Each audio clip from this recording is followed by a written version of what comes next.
Voilà, c'est une certaine responsabilité de pouvoir s'exprimer après que 5 personnes ont déjà présenté le sujet, chacun dans son domaine, avec ses spécialités, des facettes, et une responsabilité de faire une forme de synthèse, mais surtout de présenter des éléments concrets.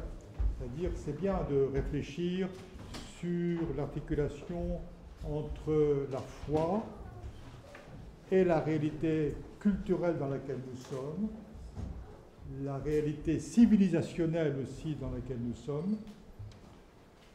Les pères de l'Église ont toujours eu à cœur de savoir dire la foi, de savoir prêcher l'Évangile dans le contexte qui était le leur, contexte culturel, contexte civilisationnel.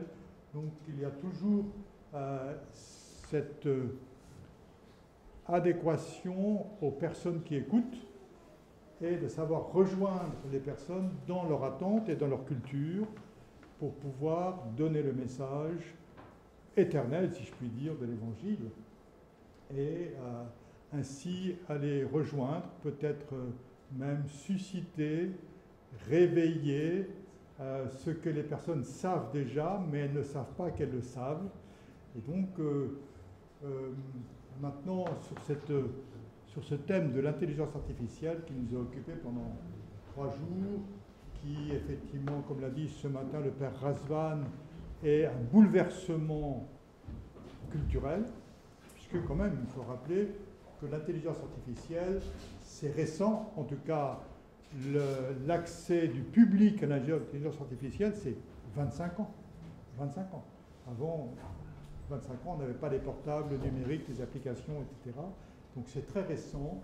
Dans l'histoire de l'humanité, c'est très récent, avec des bouleversements majeurs. Et je crois quand même on n'a encore rien vu de ce qu'on va voir à venir.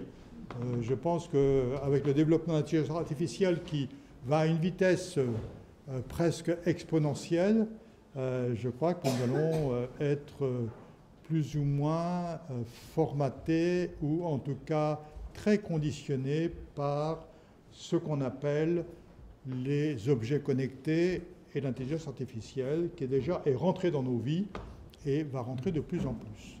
Donc la question, c'est comment se situer en tant que chrétien face à cette réalité incontournable, on ne peut pas éviter. Et puis, soyons aussi dans l'honnêteté, c'est très utile et on apprécie énormément. C'est vrai qu'au début du Centre Sainte-Croix, nous avions la comptabilité à la main, on faisait le fichier avec des petits cartons, comme ça, il y a 40 ans. Et des petits cartons, maintenant, c'est une facilité d'entretenir les fichiers. Il suffit de changer quelques caractères sur l'ordinateur et ça y est, le fichier est à jour, etc. Donc, c'est des facilités immenses. Et puis, le fait aussi du téléphone portable, de pouvoir aller chercher sur Internet, d'avoir accès à des données qui sont gigantesques, de plus en plus gigantesques. Ce sont des outils extraordinaires et ce qui était souligné ce matin par Père Razvan, avec une attractivité et une séduction, parce que je crois qu'il faut dire les choses comme elles sont, une séduction parce qu'il n'y a pas simplement le fait que les outils soient utiles pour la vie professionnelle, ils peuvent être aussi des outils de diversion par la multiplication des vidéos, par la multiplication des jeux en ligne, par la multiplication, etc. Et évidemment, il y a une dangerosité par le fait de cette fascination de l'écran qui fait écran entre moi et la réalité, et écran aussi entre moi et les autres et moi. Donc nous avons maintenant l'avènement des interfaces. Et les interfaces, c'est ce qui s'interpose et finalement vient mettre une certaine distance dans les relations. Et là, on peut se demander vers où ça va nous conduire. Mais déjà, on le voit, on l'a noté ce matin chez les enfants déjà, parce que ils passent beaucoup plus de temps sur Internet que les adultes, encore que, mais c'est vrai que moi je suis d'une génération où je n'ai pas connu ça, donc moi je n'ai pas de téléphone portable avec moi. Des personnes qui me téléphonent sur le téléphone portable sont toujours déçues parce que je ne suis pas au bout du téléphone portable, parce que j'aime pas comme ça. Et, voilà, et donc être joignable à tout temps et toute heure, c'est finalement, ça devient un esclavage. Alors qu'avant, il y avait le téléphone fixe. Et ben, voilà, le téléphone fixe, on est dans la maison, on n'y est pas. C'est comme ça. Il faut accepter des frustrations. Mais c'est bien, ça fait grandir les frustrations. Donc là maintenant, cet après-midi, ce que je vous propose, c'est de reprendre un fil conducteur, parce qu'il y a le développement technique, et nous sommes très heureux. Sans développement technique, nous ne serions pas là forcément, parce que s'il n'y avait pas de voiture, s'il n'y avait pas les facilités ferroviaires, s'il n'y avait pas même d'autres techniques, on ne serait pas là. Donc merci à la technique. Et puis, il faut dire que entre la vie il y a 100 ans ou 50 ans même et la vie de maintenant, on a une vie confortable, ça amène un confort extraordinaire, on a beaucoup de choses qui sont accessibles. Donc merci à la technique. Donc la technique, on ne peut que l'honorer. Technique, techné, c'est l'outil. Tant que la technique est un outil au service de l'être humain, tout va bien. Le problème ici, c'est qu'il est possible que l'être humain soit instrumentalisé non plus par la technique, mais par la technologie, c'est-à-dire ce qu'on a fait de la technique et comment il y a une évolution. Donc ce qui va nous intéresser, c'est ce qui se cache derrière tout ce processus technique. Qu'est-ce qui stimule, catalyse ce processus d'amélioration technique?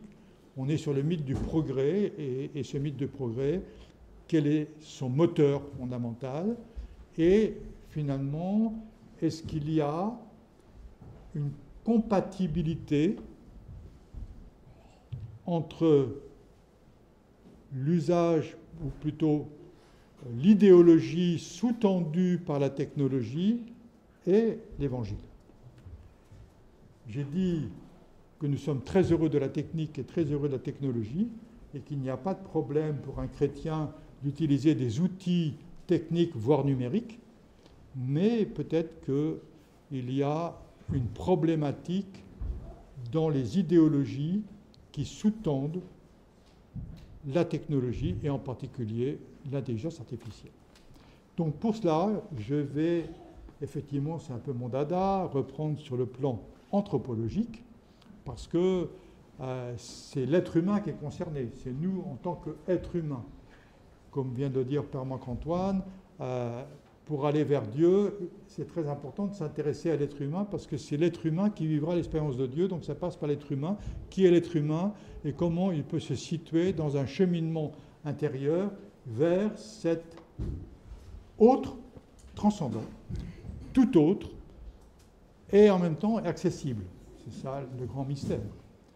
Donc, nous allons tirer le fil anthropologique, et puis nous allons essayer d'éclairer de l'intérieur les problématiques qui ne se posent pas dans le rapport de l'utilisation des techniques, mais dans ce qu'elles peuvent induire d'une manière non exprimée et nous entraîner vers là où on ne voudrait pas aller. Donc ici, premièrement, science et théologie. Les sciences sont fondées sur l'observation empirique de la réalité. La tradition chrétienne est fondée sur la triple révélation divine dans la création, révélation divine dans l'Écriture sainte, révélation divine en plénitude en Jésus-Christ. Les pères de l'Église ont exprimé que Dieu a tout créé par sa parole, et le cosmos est incarnation de la parole de Dieu. Et l'apôtre Paul dit, Romains 1,20, les puissances de Dieu, sa divinité même, se voient comme à l'œil nu quand on considère dans l'ouvrage de la création. C'est extraordinaire. Ça veut dire que Dieu se rend accessible, visible, quand on le regarde dans la création, Autrement dit, comme l'a souligné le père Marc-Antoine, de considérer la création comme une œuvre et de pressentir l'auteur, le créateur, dans la créature, avoir une lecture spirituelle de la création, et donc la création devient un lieu de révélation de la présence divine, nous pourrions dire des énergies divines, avec Saint Grégoire Palamas.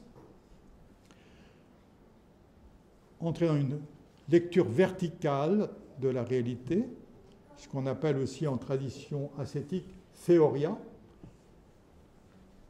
contempler la gloire de Dieu cachée dans les êtres et les choses. Première révélation, deuxième dans l'Écriture sainte, c'est la parole de Dieu qui est révélée dans l'Écriture sainte, c'est Dieu qui se dit à l'être humain et qui est accueilli par Moïse, par Abraham, et en plénitude ensuite par le Christ qui vient du Père et qui a pu affirmer « Qui me voit, voit le Père », où il dit « Ma volonté est de faire la volonté du Père », ou « Ma nourriture est de faire la volonté du Père, je ne fais rien de moi-même et je ne fais que ce que je vois faire au Père », etc. Donc nous avons ici cette révélation. Donc nous sommes sur deux registres. Lecture empirique, ça signifie qu'il y a la réalité, il y a ce que je perçois de la réalité. Mais ce que je perçois de réalité ne signifie pas que ça soit exactement la réalité. C'est ce que je perçois. Mais ce que je perçois passe par des filtres, parce que j'ai peut-être des présupposés, passe peut-être par un aveuglement, et d'autre part, il y a une perception des apparences, et puis il y a peut-être une certaine perception de ce qui se tient derrière les apparences. Donc les sciences avancent par tâtonnement progressif et découvrent la profondeur. Déjà, nous avons une articulation entre la physique newtonienne, qui était extérieure, qui était juste le regard sur les phénomènes, et puis on a basculé au début du XXe siècle, physique quantique, qui nous a ouvert une perception tout à fait autre, une vision révolutionnaire par rapport à la physique newtonienne. Alors que la foi chrétienne se fonde sur une révélation. C'est-à-dire, ce n'est plus ce que moi je peux percevoir, c'est ce qui m'est enseigné à travers le témoignage de la Bible, le témoignage de la création, et puis le témoignage de toute la tradition patristique de ceux qui ont vécu par l'expérience un regard de profondeur sur la réalité, percevant derrière la création toute la présence du Créateur. Il n'y a de réalité que la réalité. Donc ça devrait converger, parce que si la science observe la réalité, si nous recevons une révélation sur la réalité, il n'y a de réalité que la réalité, tout devrait converger. Et en fait, pas tout à fait, parce que, comme il est dit dans l'adage, un peu de science nous éloigne de Dieu. Autrement dit, il y avait une perception des phénomènes selon les considérations humaines et selon une perception qui est extérieure. Et peu à peu, la science a approfondi, mais peut-être que beaucoup de sciences, et peut-être nous sommes en train de vivre une certaine articulation dans ce sens. Il est possible que peut-être ceux qui vont nous ouvrir le plus vers un avenir autre, ce seront les scientifiques par l'avènement de la physique quantique. Alors, ce qui est très intéressant, c'est que la physique quantique a été une révolution scientifique. On a très vite mis en place des applications techniques comme le laser, l'ordinateur, le téléphone portable de la physique quantique, mais les implications métaphysiques et spirituelles de la physique quantique, c'est 20-30 ans, alors que la physique quantique, c'est 1910. Vous voyez ? Donc, on a beaucoup de mal à être cohérent avec des faits scientifiques. Ce sont des faits scientifiques, ce ne sont pas des théories, des faits scientifiques qui ont plus d'un siècle, mais on n'en a pas tiré les conséquences. Donc il y a ici la lenteur. Comme disait Einstein, c'est plus facile de fabriquer une bombe atomique que de changer les mentalités. Et donc la révolution culturelle met beaucoup de temps. Et peut-être que nous sommes dans une ère de précipitation ici qui va nous pousser à ouvrir sur d'autres dimensions et peut-être à prendre en considération avec sérieux ce qu'a dit la physique quantique, que je ne développerai pas maintenant parce que ce n'est pas le moment tout de suite. Mais en tout cas, il peut y avoir une convergence entre science et révélation chrétienne. Donc d'abord le regard des sciences sur l'être humain. Selon les données scientifiques d'aujourd'hui, le Big Bang serait, parce que c'est toujours, vous savez, c'est une théorie, hein, c'est pas encore un fait, serait l'origine connue de l'univers. À partir de cette formidable explosion de lumière, il y a 15 milliards d'années, la matière n'a cessé de se complexifier, produisant minéral, végétal, animal, puis l'homme. Celui-ci serait l'aboutissement actuel d'un extraordinaire processus d'évolution. L'intelligence, de même que la conscience, apparaissent alors comme épiphénomènes du cerveau. Donc il y a la matière, l'apparition de la matière, et l'intelligence, la conscience serait épiphénomène de ce processus d'évolution. La pensée, les sentiments, comme le fruit du jeu de nos synapses, et l'ADN, comme la suite d'une logique chimique de l'univers. Donc on est dans un processus évolutionniste, darwinien, avec le fait d'une complexification de la matière, et la complexification amène à l'être humain, qui est aujourd'hui le dernier maillon, mais aujourd'hui, on a prévu ensuite, dans cette logique d'ailleurs, le transhumanisme s'inscrit totalement dans cette vision, le fait qu'il y aura un post-humain, c'est-à-dire quelqu'un qui, ça fera un saut, de même qu'il y a eu un saut entre l'animal et l'être humain, il y aura un saut entre l'être humain et puis le cyborg, ou bien l'homme augmenté, qui arrive bientôt, donc selon cette vision-là, selon cette anthropologie. Dans cette anthropologie, tout ce qui est composé va se décomposer. La matière est un agencement, mais tout ce qui est composé se décompose, et nous voyons qu'il y a un inéluctable dans la réalité cosmique, c'est la mort. Avec le fait que, heureusement, qu'en nous, des cellules meurent à chaque instant pour sauvegarder l'organisme. C'est extraordinaire. Il y a des cellules qui s'offrent elles-mêmes et qui acceptent de mourir pour que l'organisme puisse survivre. Donc la mort fait partie de la vie, et en même temps, il y a ici le fait que dans cette anthropologie matérialiste, l'être humain est pour la mort, et la mort est la sanction. Il n'y a rien au-delà, donc c'est l'anéantissement, et donc il n'y a d'autre réalité que cette existence biologique qui est éphémère.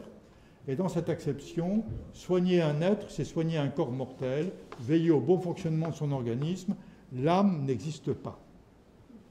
L'âme n'existe pas. Donc dans le transhumanisme, dans tout ce que nous avons vu de développement de l'intelligence artificielle, il n'y a pas d'âme. Un robot n'a pas d'âme.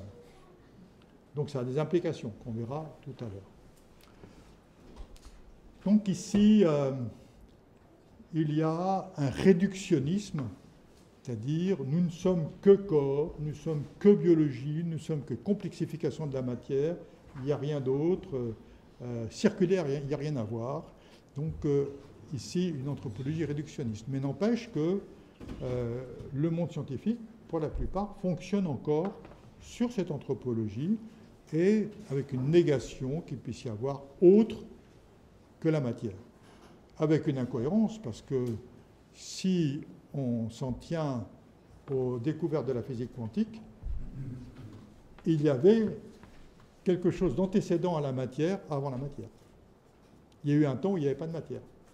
Et avec le boson de Higgs, on découvre qu'il y a un passage de l'immatériel vers la matière à chaque instant.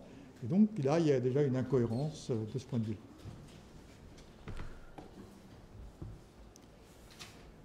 D'autre part, désacralisation du monde. Donc nous voyons ici toute une culture. Il faut rappeler quand même que l'ouverture sur l'invisible, la dimension religieuse de l'être humain était une évidence pendant des millénaires. pendant des millénaires, l'humain était absolument dans l'évidence de l'invisible, dans l'évidence qu'il y avait autre chose que ce qu'on voit et qu'il y a d'autres réalités que les réalités terrestres. Et puis, vous voyez, en quelques siècles ici, depuis quoi 14e, 15e siècle, 16e siècle, il y a eu tout un processus de regard matérialiste sur la réalité du monde. À partir du XVe siècle en Occident, nous avons mis l'accent sur l'importance de la raison au détriment de la sensibilité. Je voudrais préciser ici que la tête pense et le cœur sent. Donc, majorer la raison, c'est majorer la tête. Minorer la sensibilité, c'est minorer le cœur. On y reviendra. La priorité donnée à la raison a suscité un essor spectaculaire des sciences avec tous les bénéfices que nous connaissons. Et c'est vrai que l'Occident, par exemple, qui a majoré la raison, a fait un développement technique brillant et avant les autres peuples d'Afrique, d'Asie ou d'Amérique du Sud. Donc, effectivement, il y a eu, par ce primat de la raison, tout un processus d'essor des sciences. L'observation des apparences a conduit à la vision mécaniste et horlogère de Descartes qui consacre un regard objectivement sur le monde. Elle réduit le monde à une collection d'objets. Regard objectivant. Ce regard objectivant, c'est le fait de considérer que le tout est un ensemble de parties et que si on connaît chaque partie, on connaîtra le tout. Donc ça, c'est une vision horlogère. Vous démontez une horloge, vous avez chaque partie, vous pouvez remonter, ça va fonctionner. Maintenant, démontez un être humain et remontez-le, vous allez voir, il y a un petit souci. Il y a un risque majeur, en tout cas. Voilà. Donc, on voit que cette vision horlogère développée par Descartes, mais ce n'est pas Descartes qui a trouvé ça tout seul, vision qui s'est développée au XVIe siècle, est un argument pour la connaissance. Parce que c'est vrai qu'en médecine, par exemple, d'avoir créé des spécialités a permis à des médecins d'approfondir, par exemple, les recherches cardiaques ou les recherches sur le système nerveux ou les recherches sur les glandes, etc. Et en fait, cet approfondissement a permis d'aller plus loin. Et le tout, c'est que ensuite, on peut vouloir soigner une partie ou une partie ou une partie, mais le corps est tout un ensemble. Et quelquefois, les spécialistes sont aveugles sur ce qui ne concerne pas leur spécialité. Voilà. Et c'est là où, en fait, il y a une limite à cette vision matérialiste. Donc, en fait, considérer que le tout est un ensemble de parties, c'est considérer que le tout se résume à une collection des éléments qui constituent l'ensemble. Mais cela fait l'impasse quand même d'un point extrêmement important, c'est que quand on considère tout ce qui constitue le cosmos, on pourrait effectivement avoir un regard objectif sur cette réalité-là, mais on passerait à côté de quelque chose qui est un peu important, c'est la vie. Parce que la vie, elle n'est pas objectivable. Vous ne pouvez pas objectiver la vie. Il a fallu attendre la physique quantique pour que scientifiquement, on considère que le tout est beaucoup plus que l'ensemble des parties, parce qu'il y a les parties, par exemple les particules, les éléments constitutifs, mais il y a aussi toute l'interaction et l'interréaction entre les parties, et que cette interaction est beaucoup plus importante que les parties elles-mêmes. Si on prend par exemple un atome, mettons un atome d'hydrogène, qui est plus simple, il y a bien une interaction entre protons et puis électrons.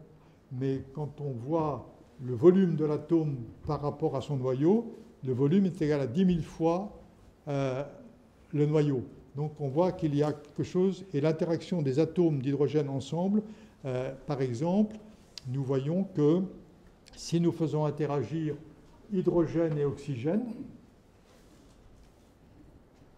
ça va faire émerger quelque chose qui n'était pas ni dans le gaz hydrogène, ni dans le gaz oxygène, et qui s'appelle l'eau. Donc il y a quelque chose de nouveau qui vient par l'interaction de deux gaz, hydrogène et oxygène. Et on voit bien qu'il arrive plus que l'articulation des parties, avec tout ce que l'eau suggère comme puissance de vie et génération de vie. Donc en fait, cette vision mécaniste développée par Descartes a amené à une objectivation du monde et a réduit le vivant à une collection d'objets, le transforme en marchandise, et ainsi l'objectivation nous fait passer à côté de la vie et elle nous amène au consumérisme, c'est-à-dire tout peut être considéré comme un objet et chaque objet peut avoir une valeur marchande et une valeur marchande peut animer l'économie. Donc nous avons une vision ici très réductrice mais qui se continue avec la physique quantique, avec l'intelligence artificielle, parce que nous voyons bien ce qui a été exprimé ce matin, tout le commerce qu'il y a par le fait d'objectiver même l'intelligence ou même des données qui peuvent être monnayables. Tout est monnayable et donc nous alimentons un grand commerce. Le problème, c'est qu'avec la logique cartésienne, nous assistons à la désacralisation du monde, c'est-à-dire le fait de l'objet qui est l'exil de l'être, c'est-à-dire la négation d'une réalité non matérielle qui sous-tend la réalité matérielle. Négation d'une réalité non matérielle, spirituelle, qui sous-tend la réalité matérielle. La réalité matérielle n'existe pas par elle-même. On fait croire que la matière est par elle-même, mais c'est un mensonge total.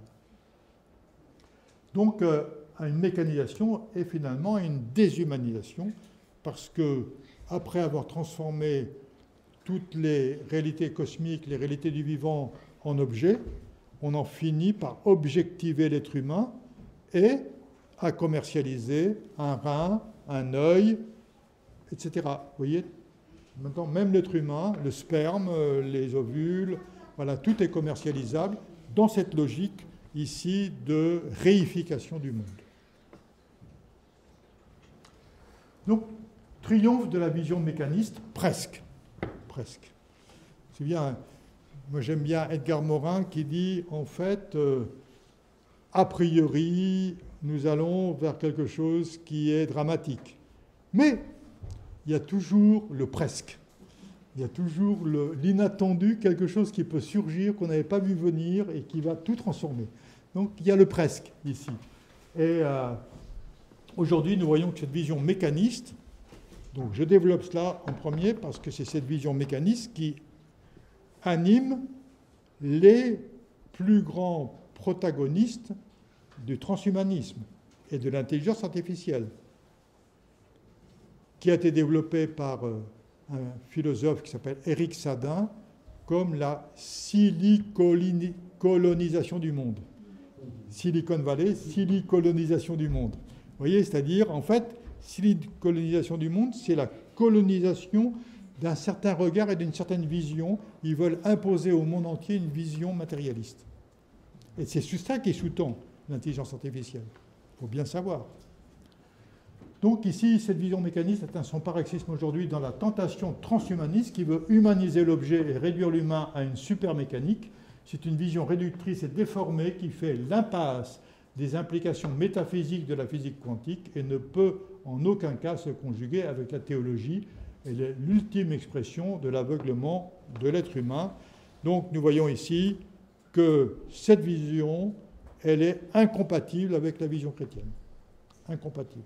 Donc nous avons ici sciences et techniques qui sont tout à fait compatibles avec l'Évangile mais la vision qui sous-tend la vision mécaniste, désacralisante, qui anime tout le progrès technique, n'est pas compatible avec la foi chrétienne.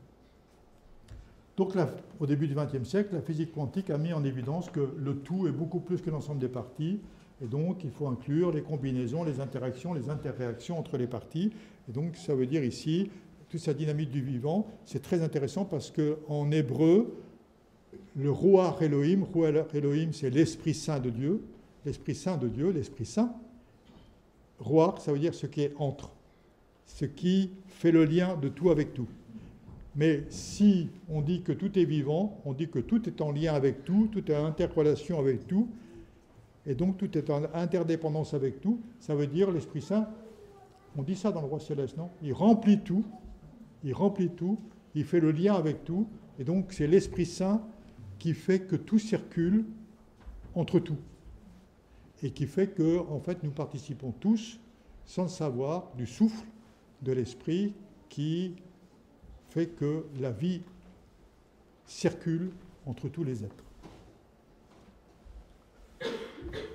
Donc, intelligence artificielle, cybernétique, transhumanisme vont être dans la suite de cette anthropologie que j'ai décrite.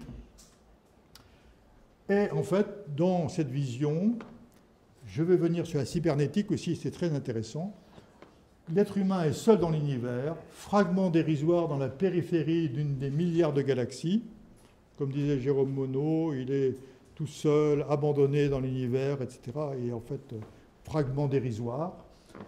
Il doit donc, en conséquence, tout organiser pour sa survie et repousser l'inéluctable de la mort jusqu'à, si possible, vaincre la mort. C'est tout le projet transhumaniste. Le réflexe de survie catalyse l'ensemble des recherches scientifiques et oriente vers le post-humain. C'est ça qui alimente cette quête effrénée de l'immortalité, si elle est possible. Donc ensuite, l'élaboration des programmes informatiques. Donc nous avons la technique, nous avons eu la thermodynamique, et puis au fur et à mesure l'électricité, et puis l'électronique, etc. Et nous arrivons vers effectivement les programmes informatiques.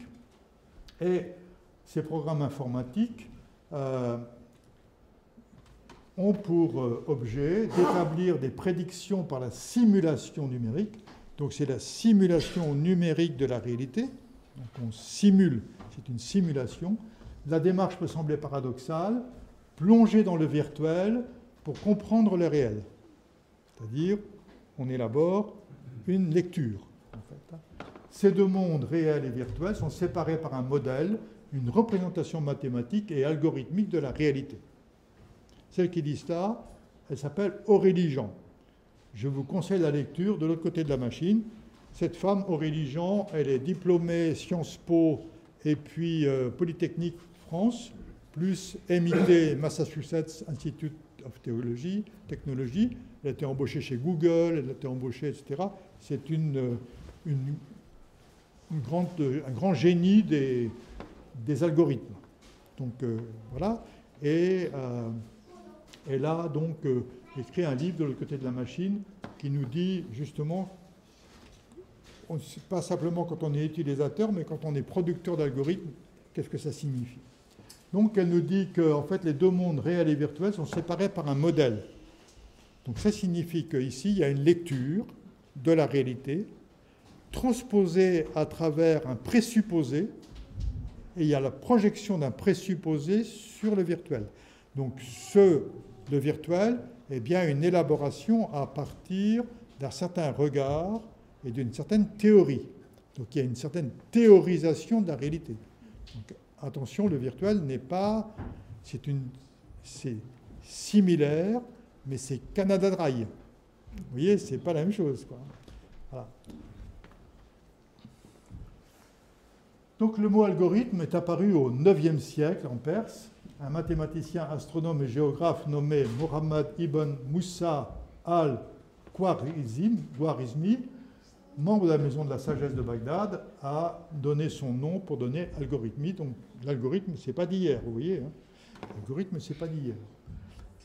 Donc l'algorithme est un ensemble de règles opératoires dont l'application permet de résoudre un problème énoncé au moyen d'un nombre fini d'opérations. Et l'algorithme est apparu en moins 300, était utilisé par Euclide. Vous voyez, donc c'est un mode opératoire pour résoudre des problèmes difficiles d'une manière la plus simple possible. Donc jusque-là, c'est un modèle mathématique, les mathématiciens connaissent, et donc nous avons une séquence d'opérations visant à réaliser une tâche. Donc tout cela s'est employé depuis des siècles.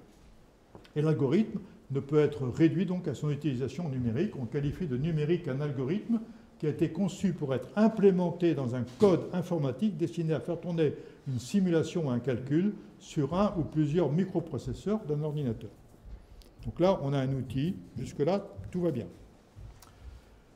Élaboration des algorithmes. Un algorithme s'élabore par tâtonnement. On simule, on observe, on reprend. C'est une boucle de rétroaction qui permet de construire un modèle. Construire un modèle, il faut bien retenir, parce que j'y reviendrai après. Construire un modèle qui soit le plus proche possible de la réalité. Et c'est vrai qu'avec maintenant l'intelligence artificielle, les rétroactions, on boucle et on réduit l'approximation, enfin, on permet un affinement de l'approximation incroyable quand même. Avant, on avait une approximation large, maintenant, on arrive à faire des choses extraordinaires, mais il n'existe pas de modèle parfait. Donc, en fait, vous voyez, ici, on prend la réalité et on essaie de la recopier dans un univers virtuel. Virtuel. Un univers virtuel.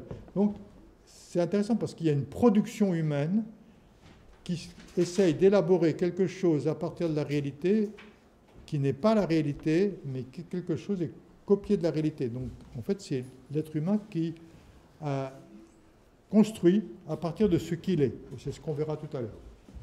L'ordinateur est stupide et profondément docile.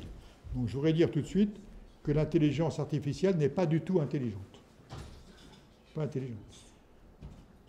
Qui est intelligent? Ce sont les ingénieurs qui ont travaillé derrière. Mais l'intelligence artificielle, par elle-même, elle n'est pas du tout intelligente. Donc, quand on voit ChatGPT, etc., ChatGPT, ça veut dire des milliers d'ingénieurs qui ont travaillé à l'élaboration de tout un processus et de code, de lignes de code, etc., et d'un programme informatique qui ont amené au fait de pouvoir collectionner des centaines de milliers de données, etc. Mais derrière, des ingénieurs qui sont très intelligents, mais l'algorithme lui-même n'est pas.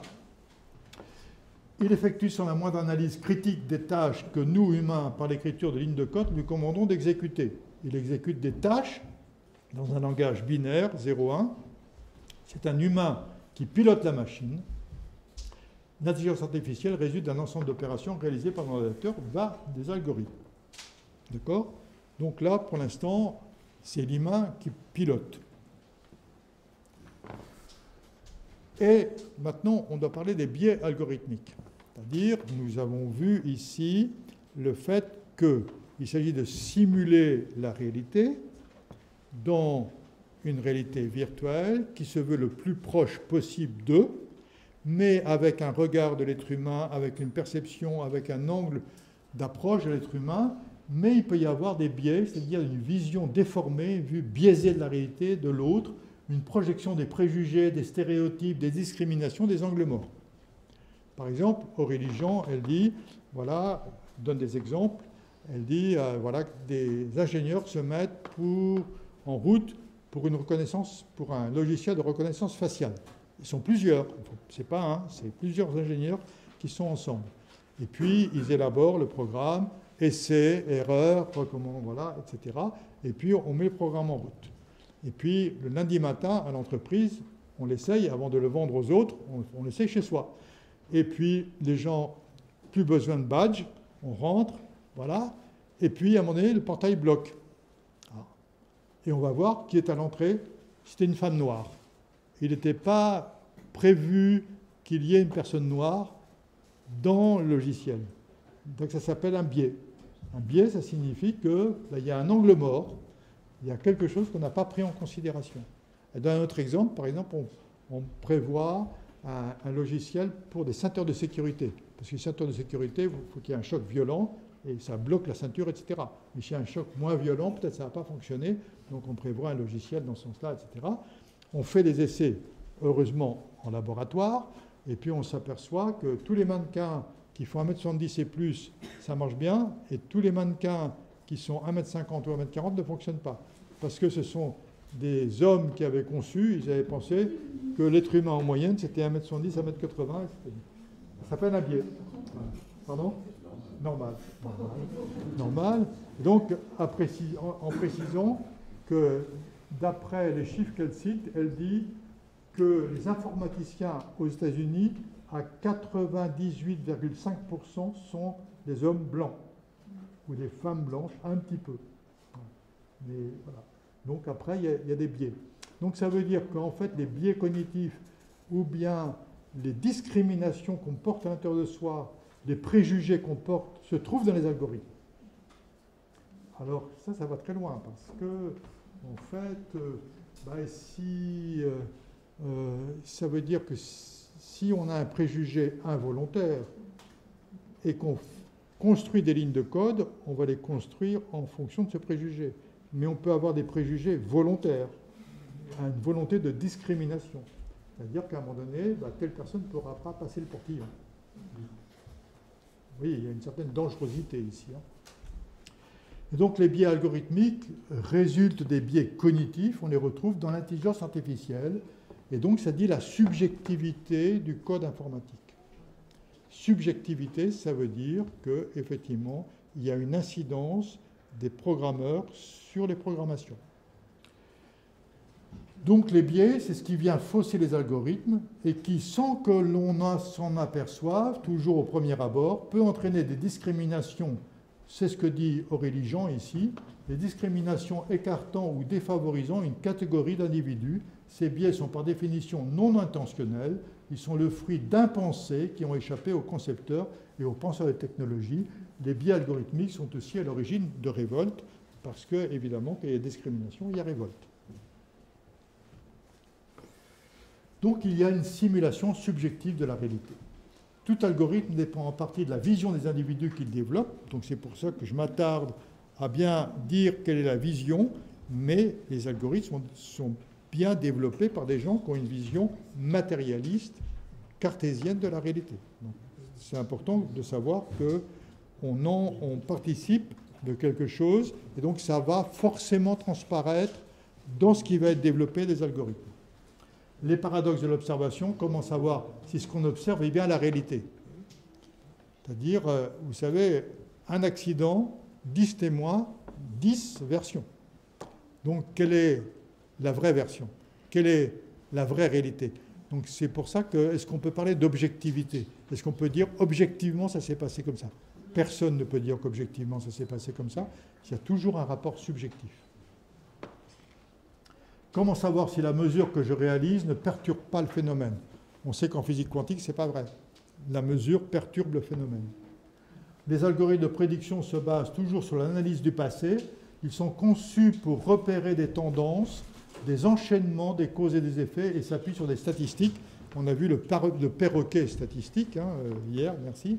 Voilà. Donc en fait, le problème, c'est que les algorithmes se basent sur l'analyse du passé, comme le cerveau d'ailleurs n'a de référence que le passé. Évidemment, le cerveau, il n'a pas la référence sur ce qu'il n'a pas connu. Donc ça veut dire qu'il y a une absence de prophétisme. Il ne peut pas y avoir l'avènement d'une nouveauté. Il n'y a que la régurgitation du passé.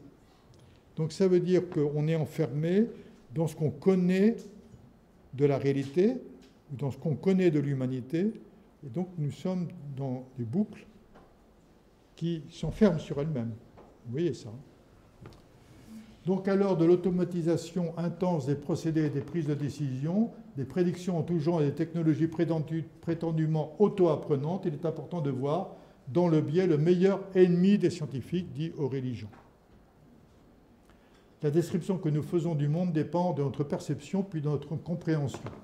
Donc Saint Jean Chrysostome invitait, je l'ai dit l'autre jour, à cultiver une juste vision de la réalité. Juste vision de la réalité.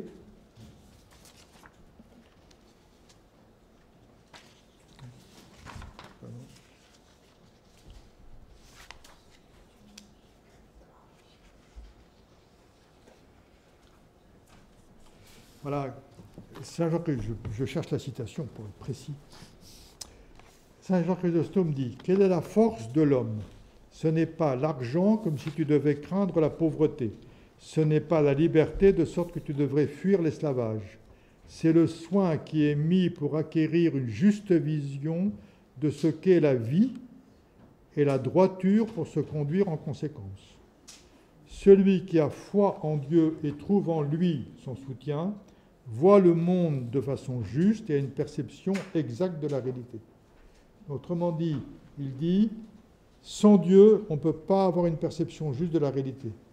Donc si d'emblée on dit Dieu n'existe pas, comment on peut prétendre avoir une vision juste de la réalité? Puisque nous revenons à ce que j'ai dit au tout début ici, que les sciences sont d'une approche empirique de la réalité, mais que nous sommes fondés sur une révélation. Donc ça signifie que pour nous, il y a une lecture de la présence, du rayonnement de la présence divine dans le monde, et la juste vision, c'est de voir Dieu en toutes choses et toutes choses en Dieu. Mais de voir Dieu comme étant une réalité qui est fictive et qui n'existe pas, ce n'est pas la juste vision. Donc, en fait, la chosification du monde n'est pas la juste vision. La juste vision, c'est de voir que sans Dieu, il n'y aurait pas de vie dans le monde.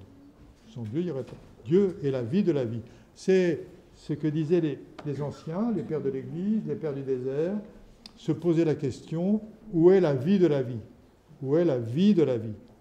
Ou, comme disait Bernanos, qu'est-ce que vivre? C'est quoi vivre?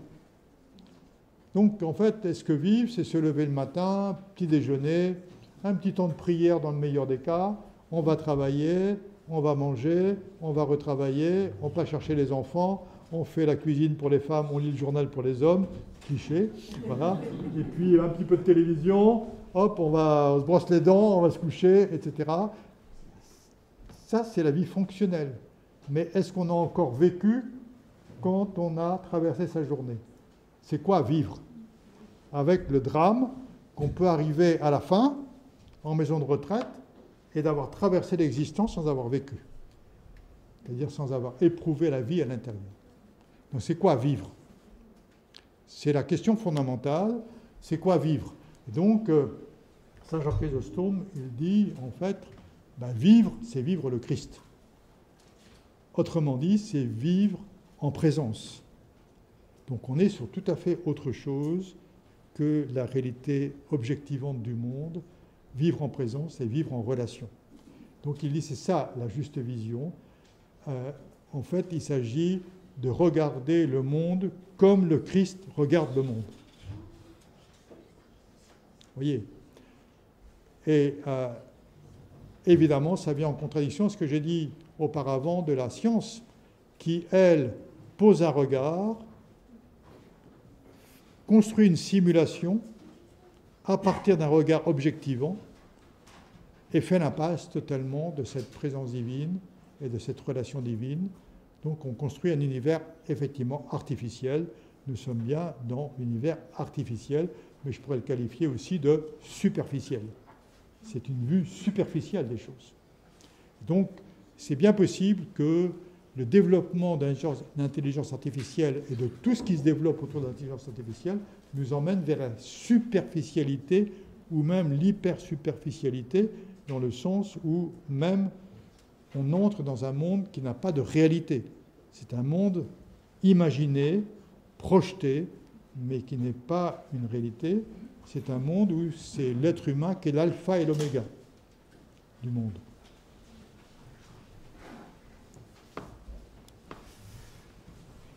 Donc prudence, les outils ne sont pas neutres, l'intelligence artificielle n'est pas neutre, il ne faut pas croire que c'est un outil, on peut utiliser et ça n'aura pas d'impact sur nous.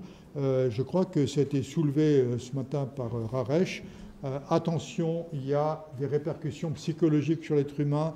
Attention, on est en train d'être entraîné dans un univers qui n'est pas aussi neutre que ce qu'on pourrait croire.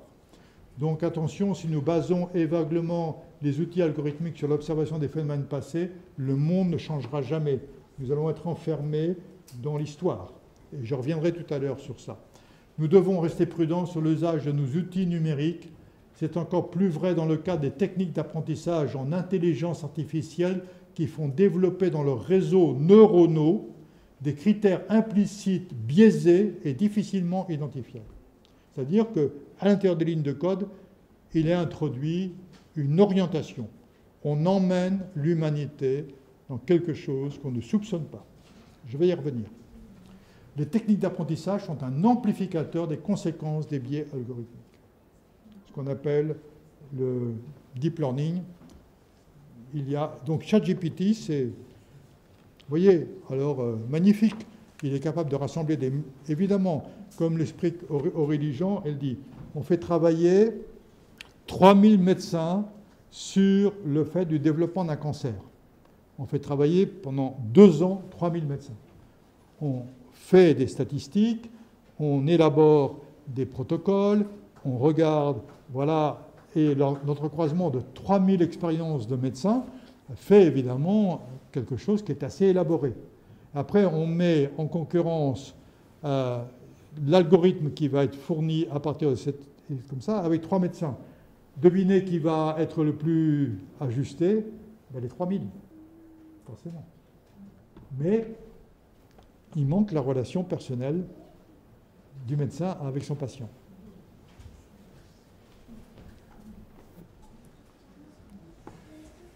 Donc, ça nous amène vers les agents conversationnels, ChatGPT, donc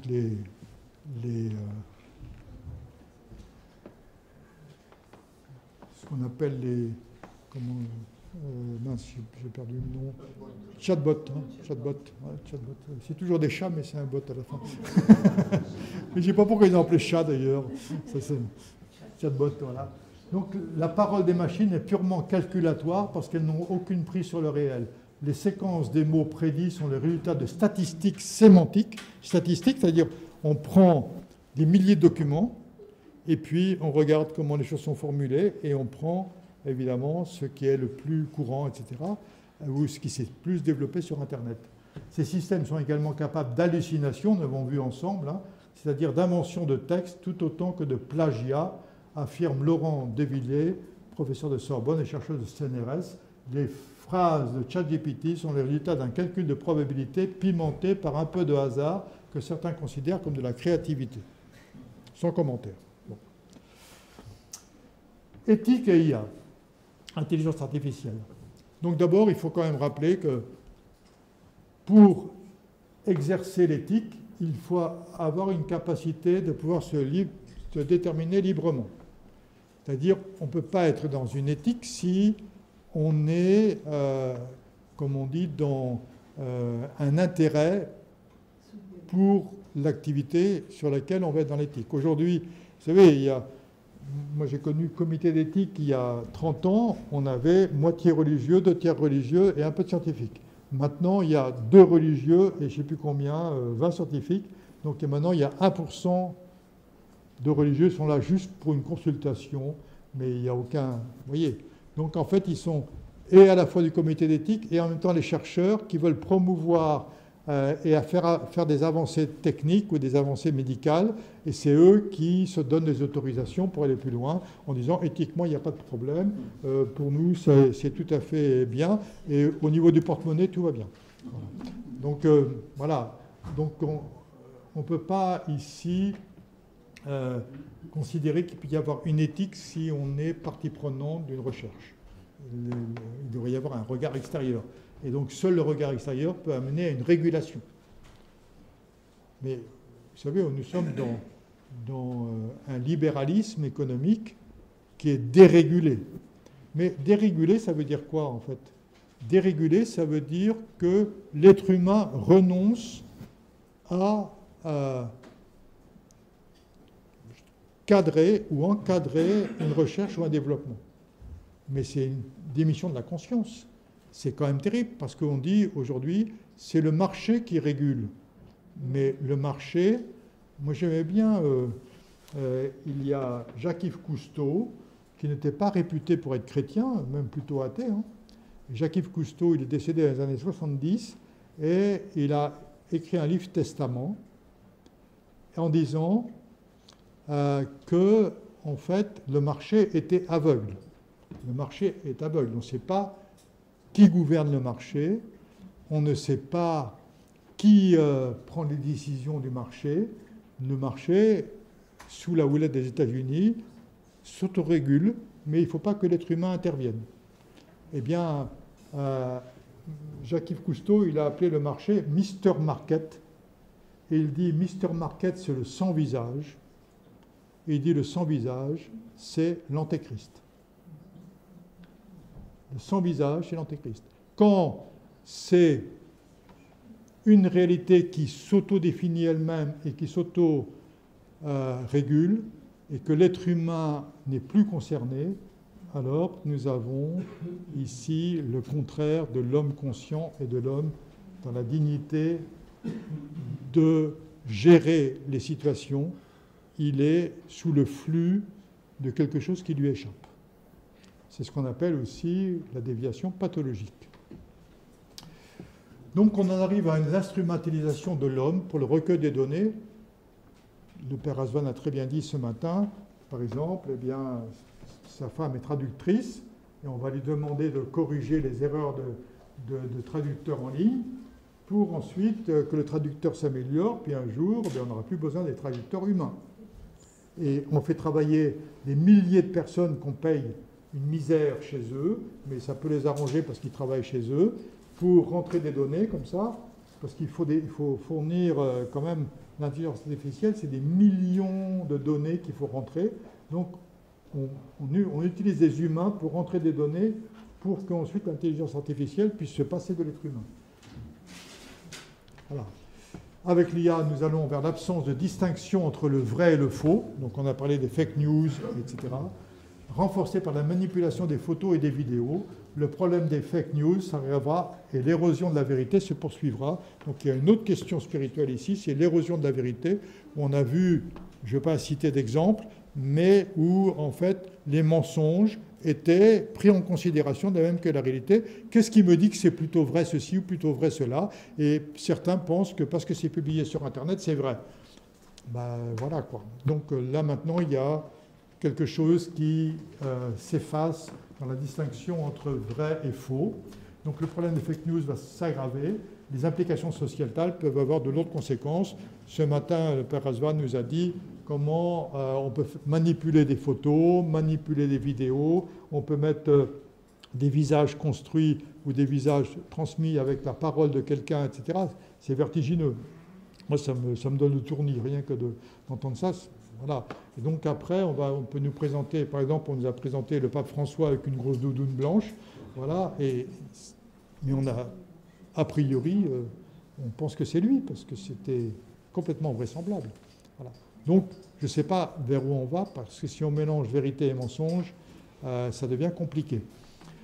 Donc, danger de la manipulation. L'éthique manque cruellement dans les formations des scientifiques, mais les scientifiques construisent un monde sur lequel ils ne réfléchissent pas.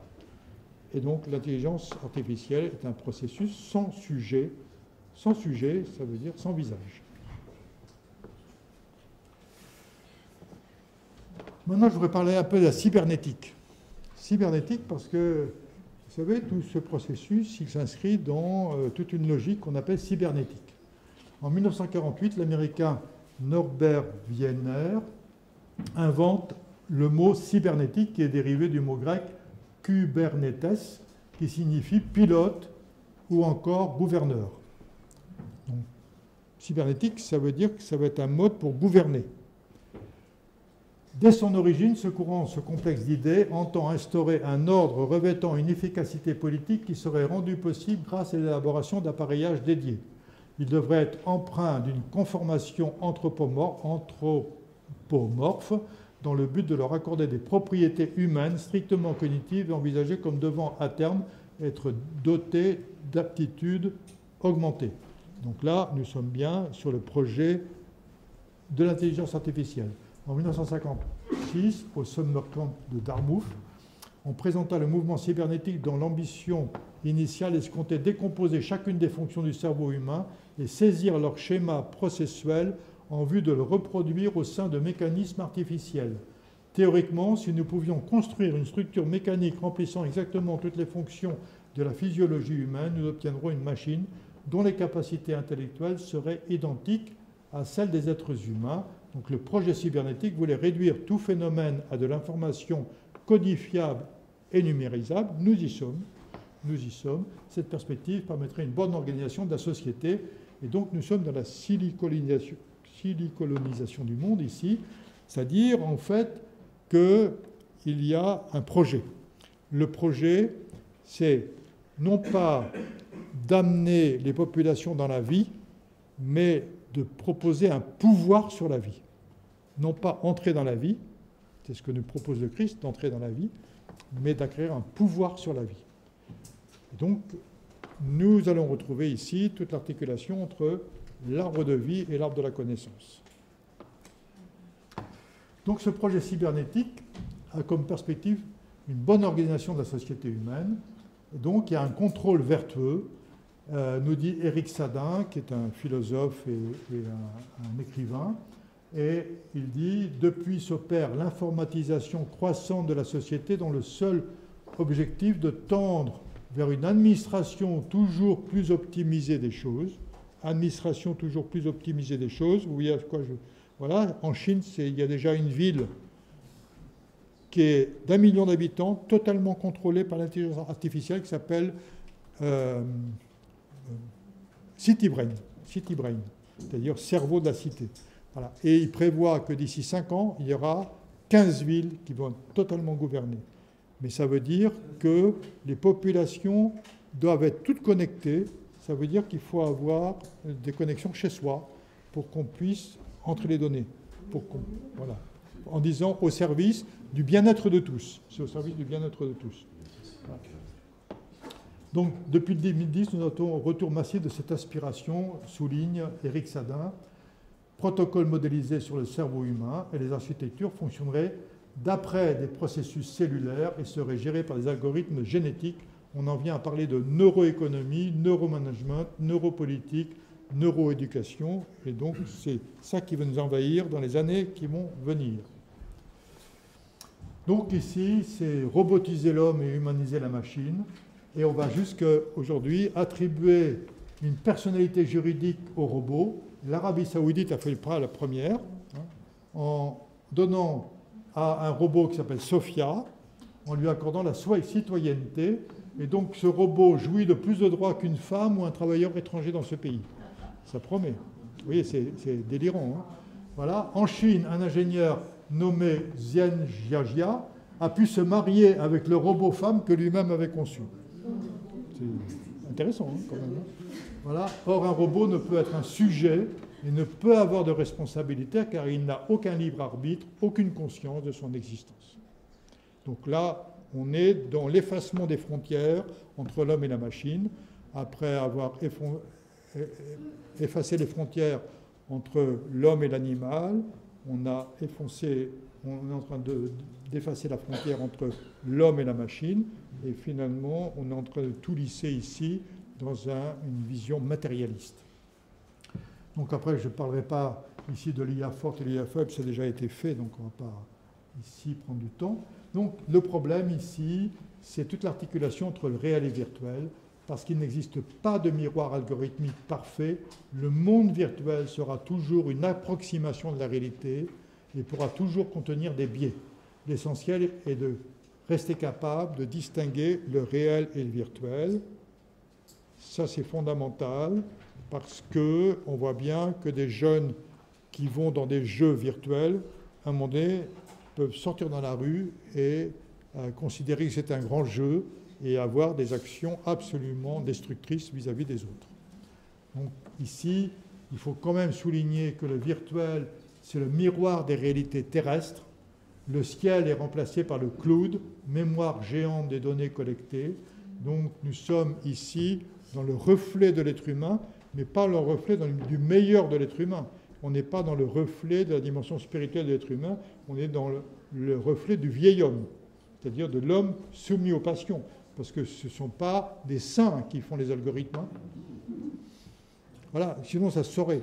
S'ils avaient tous des auréoles, on pourrait dire « Ah, quand même, il y a quelque chose d'intéressant », mais ce n'est pas le cas. Ce n'est pas des gens qui ont des auréoles.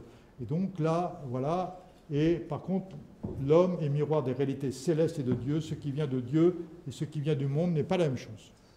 Et donc il y a plein de citations de l'Évangile où il est dit ce qui vient de Dieu n'a rien à voir avec ce qui vient du monde. Donc ce qui est dans le monde ne vient pas de Dieu, dit l'apôtre Jean. Ce qui est dans le monde ne vient pas de Dieu. Donc alerte, en tout état de cause, nous devons rester maîtres de nos vies et de nos choix fondamentaux. On ne doit pas déléguer à aucune machine des choix. Ça, je crois que c'est fondamental. Donc, comme il a été dit ici, on doit plutôt aller voir son père spirituel, demander conseil à un être humain, mais pas confier à une machine, pas demander à ChatGPT qu'est-ce que je dois faire, est-ce que je dois divorcer, est-ce que je dois me marier, est-ce que je dois faire un enfant, est-ce que, etc., etc. Voilà, que Dieu te bénisse, monseigneur. Voilà. Donc, il y a ici attention à l'emprise et à la tentation totalitariste qui avance aujourd'hui. En Chine, en tout cas, c'est clair. On voit un bascule du monde en ce moment. Il y a depuis 2-3 ans, c'est impressionnant parce que finalement, nous étions installés dans nos démocraties et nous voyons arriver des pays qui n'ont pas de régime démocratique devenir des modèles. Donc il y a un bascule Occident-Orient. Et il se trouve que là où l'intelligence artificielle est beaucoup développée, c'est aux États-Unis, mais maintenant les Chinois ont moins de problèmes éthiques que les Américains pour aller jusqu'à contrôle des populations, etc. Donc il y a une alerte au plus haut niveau. Le 1er mai 2023, c'est pas vieux, hein. Je crois que notre ami Stéphane en a parlé hier. Le pionnier de la recherche sur l'intelligence artificielle, Geoffrey Hinton, démissionne à 75 ans et alerte sur les dangers de l'intelligence artificielle, regrettant l'œuvre de sa vie. C'est quand même pas rien. C'est-à-dire en disant, c'est les conséquences. C'est comme Oppenheimer aussi, qui s'est arraché les cheveux quand il a vu qu'ayant travaillé sur l'énergie atomique, il y a la bombe atomique. Voilà, ben lui c'est pareil. Il a travaillé, c'était l'œuvre de sa vie, et tout d'un coup il voit les conséquences qu'il n'avait pas mesurées auparavant. Et voilà. Alors après, il y a Elon Musk qu'on a cité, qui dit aussi il faut tout arrêter les recherches, etc., c'est trop dangereux, etc. Et 15 jours après, il fonde une start-up pour développer l'intelligence artificielle. Ce qu'il faut comprendre, c'est que c'est très dangereux que des gens pas responsables développent l'intelligence artificielle, que lui, Elon Musk, il est responsable et donc on peut se fier à lui, mais les autres qui développeraient l'intelligence artificielle, ça c'est dangereux, les autres. Lui, ça va. Donc, on est les bons, ils sont les mauvais, c'est bien connu. Hein. Voilà. Dès 2021, 2 co-directrices de la recherche sur l'IA, employées par Google, sont démissionnées, Timnit Gebru et Margaret Mitchell, suite à un article qui recense pas moins de 128 travaux scientifiques. Pourquoi ? Parce qu'ils dénonçaient justement les biais et dénonçaient l'utilisation idéologique de l'intelligence artificielle. Eh bien, ça n'a pas traîné. Le lendemain matin, j'étais démissionné. Ça n'a pas plu à Google. Donc, c'est des alertes. Vous voyez, aujourd'hui, ça pourrait se multiplier dans les années à venir. Voilà, donc sciences techniques et foi chrétienne sont compatibles, mais foi chrétienne et les idéologies scientistes, projet transhumaniste, passage de l'humain au post-humain à l'homme bionique, sont opposés, et l'anthropologie scientifique est réductionniste par rapport à l'anthropologie chrétienne. Maintenant, nous allons respirer un peu avec l'anthropologie chrétienne. Donc, anthropologie chrétienne. Donc, pour nous, nous ne sommes pas sur le même registre. Nous ne pensons pas que nous sommes le fruit de la complexification de la matière, mais ce qui est dit dans la Bible, la première chose qui soit dite sur l'être humain, c'est que l'être humain est créé à l'image de Dieu. Donc c'est toujours fondamental de rappeler que première chose qui soit dite dans la Bible sur l'être humain, c'est qu'il est créé à l'image de Dieu. Vous pourrez apprendre le récitatif donné par Hélène, qui nous a parlé de la création de l'homme à l'image de Dieu. Donc ça veut dire que, avant tout, l'homme créé à l'image de Dieu est le reflet de la beauté divine, avant tout. Donc il procède d'un être transcendant. Donc nous ne sommes pas des terrestres. Quelquefois, on a voulu faire croire que nous étions des terreux. Non. Non de non, non. Parce que nous sommes créés à l'image de Dieu, donc fondamentalement, ce qui fonde la dignité de l'être humain, c'est que nous sommes créés à l'image de Dieu. Ça veut dire que nous avons une parenté avec Dieu, et qu'avant tout, nous sommes le reflet de la beauté divine, avant tout, nous sommes une merveille de Dieu, et dans notre être profond sont inscrites les qualités divines, dont l'amour et la synthèse. Qualités divines que nous avons à faire émerger, à faire vivre à l'intérieur de nous-mêmes, pour devenir, comme l'a dit l'apôtre Paul, 2 Pierre 1,4, devenir participants de la vie divine. Nous pouvons devenir participants de la vie divine parce que nous portons en nous cette capacité de Dieu. Donc ça, c'est fondamental. Et si nous pensons comme cela, alors il y a bien des choses qu'on ne devrait pas faire. Vous voyez, si on est un pauvre humain stupide, on peut se permettre de faire des bêtises. Mais si on avait vraiment la conscience que nous sommes des êtres créés à l'image de Dieu, on ne peut plus se permettre de faire des bêtises, parce qu'on ne peut pas être royal, divin, et en même temps se comporter n'importe comment. Donc l'homme créé à l'image de Dieu est porteur de sa propre liberté, dit Berdiaïev, car le divin est transcendant à l'homme, et en même temps le divin est mystérieusement uni à l'être humain. Dieu est plus intime à nous-mêmes que nous-mêmes, nous dit saint Augustin, et tout autre, c'est-à-dire transcendant, comme dirait Père Marc-Antoine, tout autre, mais en même temps plus intime. C'est cela et cela seul qui rend possible l'apparition dans le monde de la personne non asservie au monde. Ça veut dire qu'il y a en nous quelque chose qui n'est pas cosmique, il y a quelque chose qui n'est pas matériel, il y a quelque chose qui n'est pas de ce monde, qui est en nous, qui est de l'inconditionné, qui s'appelle l'image de Dieu. Mais c'est parce qu'il y a cette image de Dieu en nous, non conditionnée, que nous sommes capables de liberté par rapport au monde. Comment nous pourrions être libres du monde si nous étions uniquement des êtres cosmiques? Oui, ça c'est fondamental. Fondamental. Donc nous avons une capacité de transcendance. C'est-à-dire nous avons une capacité à assumer notre altérité totale. Donc là, nous ne sommes pas le produit de l'univers, selon ce qui était exposé tout à l'heure dans la pensée matérialiste. Nous ne sommes pas le produit de l'univers, nous sommes le fruit d'une parole divine. Et peut-être l'accomplissement spirituel consiste à devenir la parole que Dieu a prononcée pour nous de toute éternité. Devenir la parole que Dieu a prononcée pour nous de toute éternité. Et ça signifie l'avènement de la personne. L'avènement de la personne, qui est transcendante par excellence. Donc, Berdiaïev rajoutait, Dieu est une liberté réalisée, l'homme est une liberté en voie de réalisation, en voie d'accomplissement. Nous avons à faire vivre cette liberté, à exercer cette liberté par l'exercice de la conscience, qui nous met en position de liberté par rapport aux réalités. Donc l'image, fondement ontologique de l'être humain, de par sa structure dynamique, appelle la ressemblance subjective et personnelle. Nous sommes créés à l'image pour être faits à la ressemblance selon un terme biblique.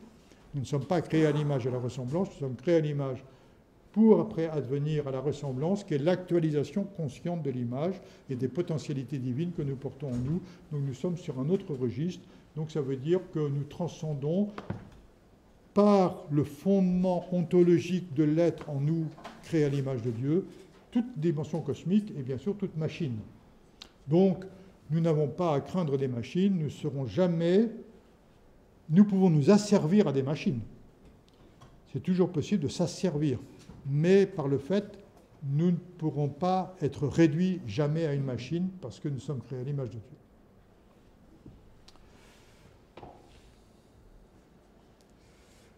Donc la personne, esprit, âme, corps. L'apôtre Paul dit dans 1 Thessaloniciens 5, 23 que le Dieu de la paix lui-même vous sanctifie totalement et que votre être entier, esprit, pneuma, âme, psyché, corps, soma, soit gardé irréprochable pour l'avènement de notre Seigneur Jésus-Christ. Donc nous sommes, comme dit saint Irénée de Lyon, il dit, quand nous parlons d'un être humain, nous ne disons pas le corps, c'est une partie de l'être humain. Nous ne disons pas l'âme, c'est une partie de l'être humain. Nous ne disons pas esprit, c'est encore une partie de l'être humain. Mais l'être humain, il est, et dans l'ordre, c'est intéressant, c'est esprit, âme, corps. Mais ça veut dire que l'Esprit Saint est en dynamique parce que l'esprit en nous est en dynamique. C'est le souffle, et le souffle est toujours dynamique. Donc nous sommes en processus de spiritualisation, de pneumatisation de l'être humain. Et donc ici, la pneumatisation de l'être humain nous emmène vers une dimension insoupçonnée de nous-mêmes, qui évidemment n'a rien à voir avec l'homme augmenté prévu par les transhumanistes. Donc pour nous, il y a une grande différence, c'est la dimension du pneuma, c'est-à-dire de l'Esprit Saint, et le fait de dynamiser en nous toutes les potentialités divines que nous portons par l'image de Dieu qui est en nous. Et c'est parce que nous ne vivons pas cette dimension-là que nous pouvons nous aliéner à la machine. C'est le fait de l'inconséquence de l'être humain qui nous amène à nous asservir à une machine. Et donc, il est grand temps que l'être humain se réveille. Donc, c'est par la grâce, par l'action de l'Esprit Saint que nous devenons participants de la nature divine. Par la grâce, nous sommes pénétrés et imprégnés de Dieu, nous vivons en lui et de lui, nous participons à sa nature, comme le fer rouge participe de la nature du feu, tout en restant fer, devient feu, brillant comme le feu. Par la grâce, nous sommes déifiés, par la grâce, nous sommes fils de Dieu, selon saint Maxime le Confesseur. Je pense, je ne suis pas théologien du tout, mais j'ai suivi les enseignements de Père Placide et il me semble que dans le titre, il faudrait mettre une majuscule à esprit. C'est ce que j'ai mis, votre tout entier, j'ai mis esprit, voilà. Mais parce que si... Oui, oui, mais parce qu'en tradition chrétienne, il y a deux mots pour esprit. Il y a le nous et le pneuma. Mais c'est intéressant que l'apôtre Paul ait parlé du pneuma et pas du nous. Ici. Donc nous, c'est la conscience, on pourrait dire, alors que pneuma, c'est le souffle de l'esprit qui nous communique toute la puissance divine. Donc on est sur une dimension dynamique ici. Oui. Ouais. Donc l'homme pneumatisé, déifié, et c'est important de dire que le projet de Dieu pour l'être humain, c'est l'homme pneumatisé. Le projet de Dieu pour l'être humain, c'est l'homme pneumatisé et non pas l'homme augmenté. Donc ici, la perspective n'est pas une perspective de ce monde, la perspective est une perspective qui transcende la réalité de ce monde. Elle ne peut pas être réduite à la réalité existentielle, horizontale de ce monde. Donc ce qui appartient à l'homme, c'est de se disposer à l'action déifiante de l'esprit, de se laisser conduire au-delà de lui-même vers la transcendance, le jamais vu, jamais connu, jamais expérimenté, s'ouvrir à l'esprit avec un grand E majuscule, d'accord, l'Esprit Saint, c'est prendre le risque de la nouveauté en acceptant de mourir à l'ancien, à toutes les crispations qui nous attachent au sensible, au palpable, au visible, à la matière, et que nous appelons les passions. Les passions, c'est l'enfermement de l'esprit dans la matière. Donc c'est tout ce qu'on essaye de purifier en nous. L'esprit rend l'homme libre et l'ouvre à la vraie vie, à la vie de la vie. Ainsi, l'homme n'a d'existence que par participation à l'Esprit de Dieu. C'est-à-dire, nous vivons par l'Esprit. Sans l'Esprit, nous ne serions pas en vie. Sans l'Esprit, nous ne serions pas en vie. La question, comme le dirait saint Séraphin de Sarov, c'est de faire un avec l'Esprit. Le but de la vie chrétienne est l'acquisition du Saint-Esprit. C'est puissant comme formule. Voilà. Donc, en fait, la vie nous traverse, mais il ne faudrait pas que la vie ne fasse que nous traverser. Il faudrait que peut-être on puisse devenir un avec la vie. C'est ça le propos. Et non pas de partir dans quelque chose qui serait un ersatz de vie. Donc, l'apôtre Paul nous rappelle, ne savez-vous pas que vous êtes le temple de Dieu et que l'Esprit de Dieu habite en vous? Et ailleurs, il dit, ne savez-vous pas que votre corps est le temple du Saint-Esprit qui est en vous? Donc, voilà, l'Esprit Saint est en nous, il s'agit de le faire vivre, et c'est parce qu'on s'ouvre à cette dimension-là que nous pourrons nous émerveiller des grandeurs de Dieu et ne pas se laisser subjuguer par les machines et par ce qu'on appelle intelligence artificielle. Je crois que l'être humain se réduit trop. Il s'agit ici de se rappeler que nous sommes créés à l'image de Dieu et que nous sommes beaucoup plus immenses que ce que nous croyons. Beaucoup moins que ce que nous prétendons être, mais beaucoup moins que ce que Dieu a fait de nous, ou veut faire de nous. Donc nous voyons ici qu'il y a des finalités opposées entre les sciences développées dans la cybernétique et l'intelligence artificielle. Donc ici, dans ces sciences, ce n'est plus Dieu qui est la référence, l'homme créé à l'image de Dieu, mais l'humain soumis aux passions, conditionné par la culture ambiante, habité par les préjugés et une volonté de puissance, un pouvoir sur la vie. La finalité n'est plus la théosis ou acquisition humaine des qualités divines par la coopération de la grâce de Dieu et de la liberté et la libre volonté humaine, mais l'homme bionique, le cyborg, fusion du biologique et de la technologie, l'homme machine, bardé de puces et de microprocesseurs, augmenté par l'intelligence artificielle, c'est-à-dire l'autodéification de l'être humain.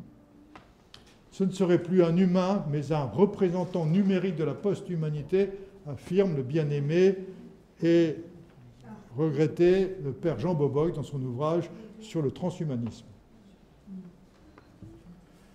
Donc la finalité n'est plus la transfiguration du cosmos par l'ouverture du cœur humain aux énergies divines mentionnées par l'apôtre Paul, lorsqu'il dit que le cosmos tout entier est dans les douleurs de l'enfantement. Nous sommes dans les douleurs de l'enfantement. Nous sommes dans ces douleurs de l'enfantement. Mais ces douleurs de l'enfantement du cosmos, c'est l'attente de la révélation des fils de Dieu. Dieu attend, et le cosmos lui-même, la matière elle-même, elle attend de l'être humain qu'il accouche de cette dimension inscrite dans l'image qui doit éclore dans la ressemblance. Mais l'effacement des frontières entre l'homme et la machine est donc ici la réduction de l'homme à la machine et au robot. Donc la finalité n'est plus le royaume des cieux et la communion des êtres, mais une société normalisée, codifiée pour le bien-être et la sécurité de tous, selon le slogan chinois. L'intelligence artificielle incarne une techno-idéologie, celle de la société parfaite gérée par l'intelligence artificielle, la siliconisation du monde. Donc, l'IA, l'intelligence artificielle, promesse ou menace pour l'avenir de l'humanité, deux perspectives qui s'offrent à nous, selon Nicolas Bardieyev, ou bien la divino-humanité, ou bien la bestialo-humanité. Qui veut faire l'ange fait la bête, on dit, mais divino-humanité ou bestialo-humanité. Alors ce n'est pas rien, parce qu'après, on va voir la suite, c'est-à-dire divino-humanité, l'humanité qui s'ouvre à la présence divine et qui est déifiée par la présence divine, et la bestialo-humanité étant la résistance à la grâce divine qui nous renvoie à la bête. Mais la bête est dans l'Apocalypse, on va y venir tout à l'heure. Le récit de la tour de Babel apparaît ici comme prophétique. Les humains unifiés dans un même langage artificiel veulent immortaliser ce qu'ils sont et prendre la place de Dieu. Nous retrouvons ici le récit biblique de la tour de Babel et nous disons que nous sommes dans une civilisation ici babélienne. Mais vous vous rappelez, dans l'épisode de Babel, Dieu vient brouiller l'unité artificielle établie entre les êtres humains. Dieu leur répond par cette parole du livre de la Genèse. Donc il y a en Genèse 3, vous savez, le serpent vient et puis il entraîne Adam qui va se laisser entraîner par le serpent et se saisir de l'arbre de la connaissance alors que c'était hors de la bénédiction divine. Mais à la fin du chapitre, il est dit « Voici, l'homme est devenu comme l'un de nous par la connaissance du bien et du mal.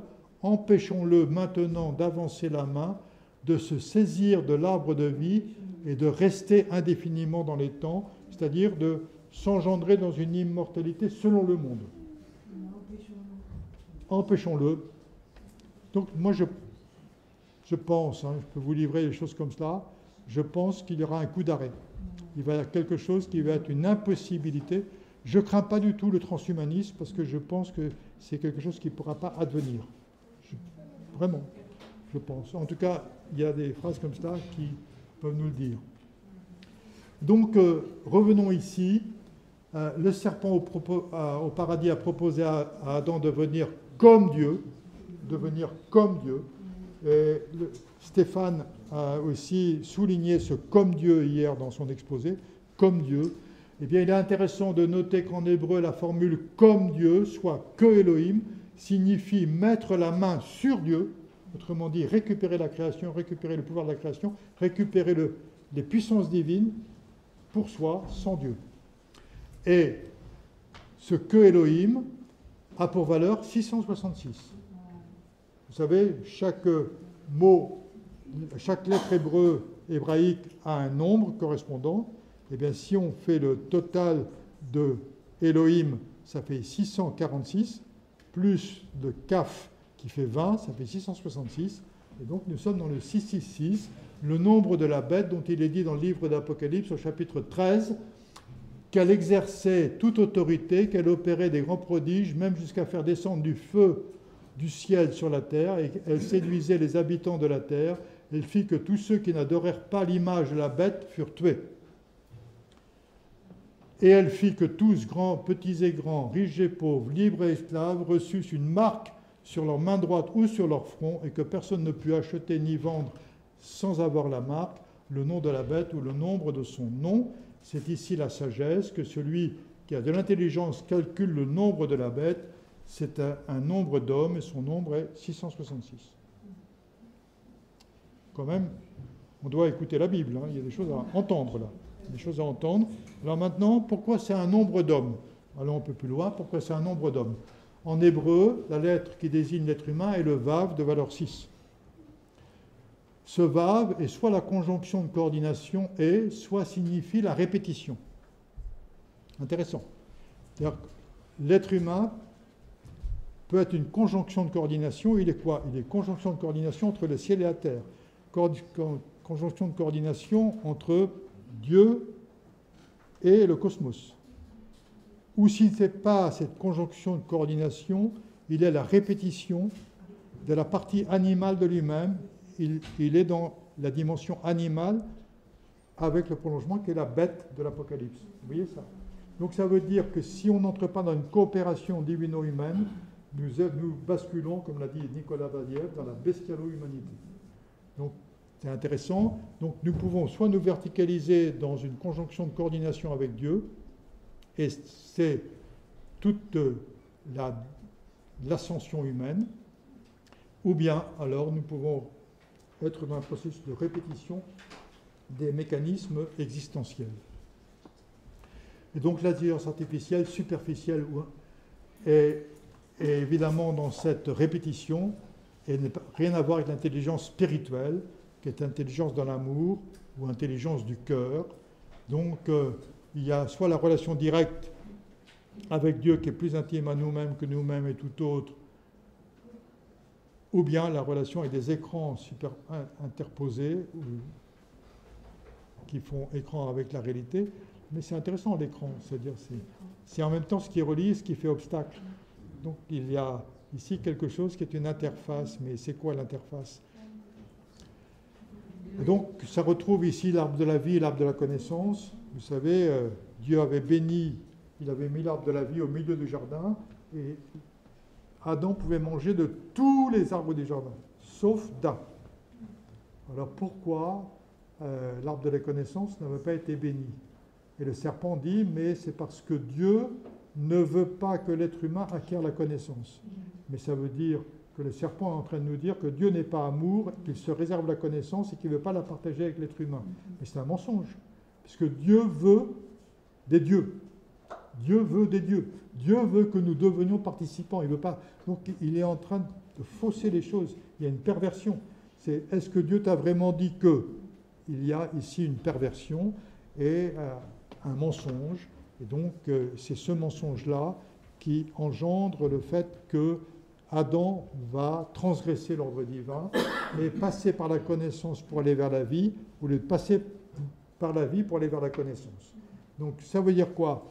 Mais ça veut dire que nous sommes invités à passer par la vie, par la relation avec la vie, avec le Logos, avec Dieu, pour aller dans une juste vision, comme le disait Saint Jean Chrysostome, une juste connaissance, et non pas de passer par un savoir sûr, extérieur, en croyant que c'est une vraie connaissance. Le savoir sûr oublie que tout est habité par la présence divine.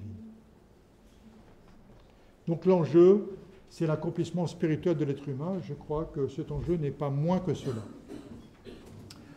Donc finalement, on peut se poser la question, les algorithmes au service de qui ou de quoi? Est-ce que c'est nous qui allons être asservis aux algorithmes et à l'intelligence artificielle, ou bien on peut s'en servir comme outil? Mais attention, j'ai déjà dit tout à l'heure que ce n'est pas neutre, que, comme l'a dit Père Razvan, ça peut venir effectivement influencer notre pensée, influencer nos comportements, mais si c'est l'intelligence artificielle et tout ce qu'il y a derrière qui influence nos comportements, alors, et notre pensée, peut-être c'est dangereux spirituellement.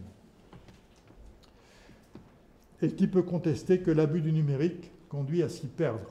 Donc le problème ici, c'est toute l'attractivité et le fait qu'on peut se laisser embarquer avec toute l'addictivité qu'il peut y avoir et les désordres psychologiques qui accompagnent l'utilisation addictive de l'Internet et des écrans. Donc il y a un risque de déshumanisation.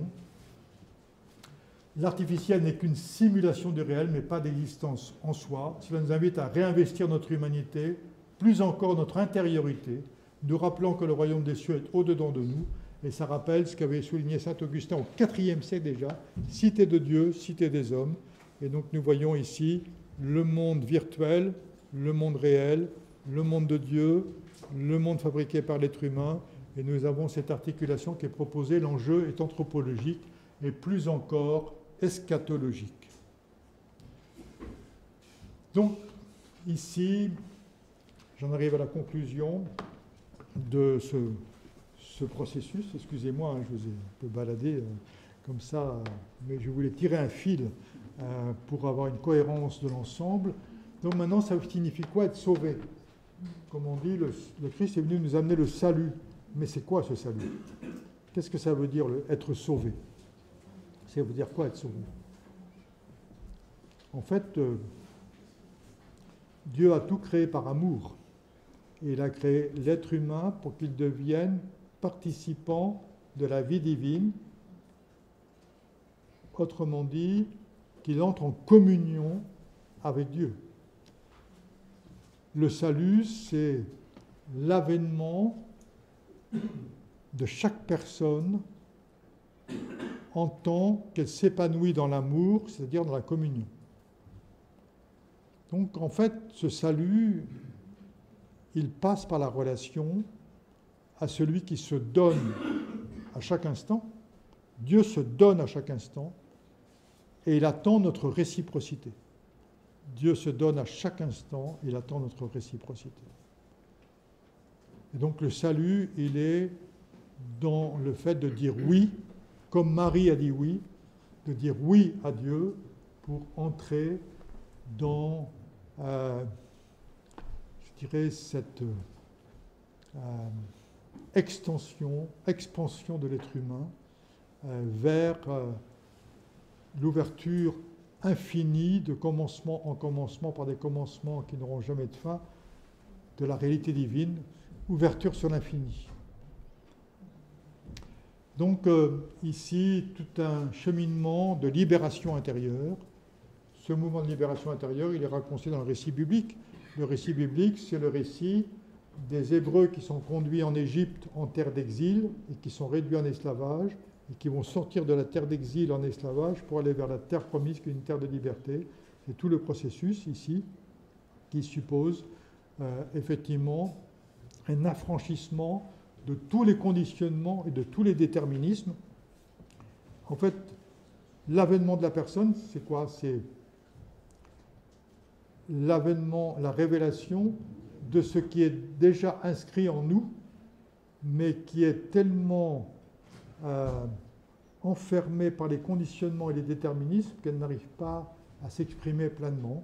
Donc ici, il y a à se libérer de tout ce qui pèse sur nous ou de tout ce qui n'est pas nous en nous.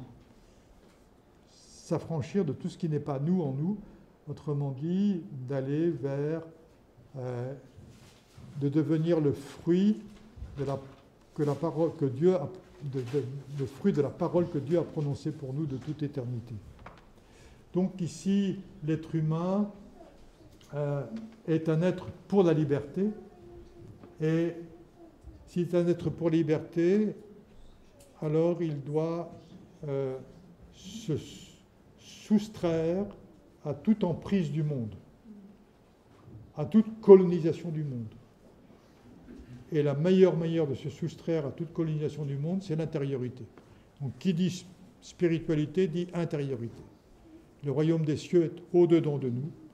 Et le Christ, dans l'évangile de Jean, dit très clairement que le Père est en lui et que lui est en nous, que Dieu est en nous et que nous avons à faire grandir Dieu en nous. Nous avons, comme Marie, à laisser Dieu naître dans notre cœur. Laisser Dieu naître dans notre cœur. Et donc, ce qui va nous ouvrir sur une vision divine de la réalité, sur l'extraordinaire dans l'ordinaire, sur une contemplation de la gloire de Dieu cachée dans les êtres et les choses. Et ici, nous avons à cultiver l'émerveillement, la contemplation, la prière. Mais pour ça, il faut prendre ses distances avec le numérique. Il faut faire Shabbat. Je pense qu'il faut faire des jeûnes du monde de temps en temps. Jeûner du monde, jeûner de l'Internet. Ça fait beaucoup de bien. Ça fait beaucoup de bien. Ça fait beaucoup de bien. Donc maintenant, même dans des milieux non chrétiens, ils font des semaines sans portable. Voilà, ça se développe. Chez les scouts, alors on fait des semaines sans portable. C'est très bien. Et donc je crois qu'il s'agit de sortir des addictions. Et pour cela, il faut créer des oasis de liberté. Créer des oasis de liberté. Donc, ça veut dire qu'il faudrait faire des universités d'été un peu plus souvent. Mais alors, on pourra faire un programme l'année prochaine, c'est université d'été sans portable. Oula. Alors là, ça va être un défi. On va travailler en ligne. Oui. Ça va être un défi. Ah, c'est terrible, hein. Oui, c'est ça. Voilà. Donc après, en fait, moi je crois, et je vais conclure là-dessus, je crois que nous sommes dans des vrais défis d'humanité. Je crois que l'humanité est à un rendez-vous, et pas n'importe quel rendez-vous.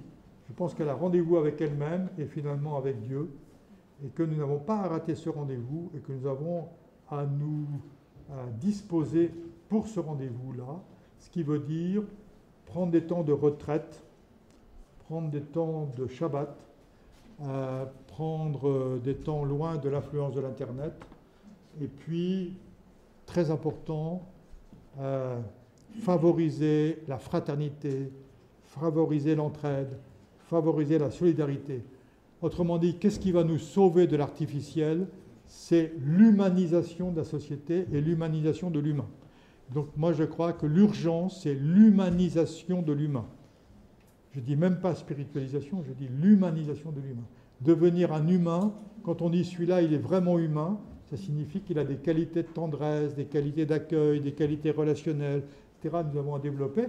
Et il y a un très bon endroit pour cela, ça s'appelle la paroisse. La paroisse. La paroisse, c'est un lieu de fraternité. En tout cas, ça doit l'être, hein, ça c'est clair. Enfin, lieu de fraternité, mais je crois qu'on sous-estime à quel point c'est important de pouvoir vivre bien les uns avec les autres. Regardez, là, on a vécu 4 jours, très bien les uns avec les autres. Qu'est-ce que ça fait du bien de vivre paisiblement les uns avec les autres, d'être heureux de rencontrer, etc. L'être humain, il ne s'est jamais enrichi avec de l'argent. Nous nous enrichissons des relations les uns avec les autres, mais ce n'est pas l'argent qui nous enrichit, c'est les relations les uns avec les autres. Et nous avons besoin, nous ne pouvons pas vivre sans relation, et nous sommes au contraire très vivifiés par les relations que nous pouvons vivre quand elles sont pacifiques, quand elles sont bienveillantes, quand elles sont constructives les uns avec les autres. Et je crois que nous avons besoin de cela. Et le lieu idéal, c'est la paroisse et c'est l'Église. Et donc je crois que... moi j'aime bien dire, j'ai un slogan dans les sessions que je fais à Sainte-Croix.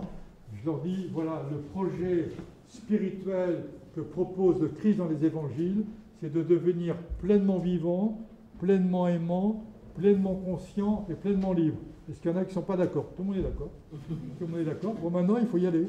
C'est-à-dire, c'est bien d'être d'accord pleinement, parce que le Christ dit, je ne veux pas que vous ayez la vie un peu, il dit, je veux que vous ayez la vie en abondance.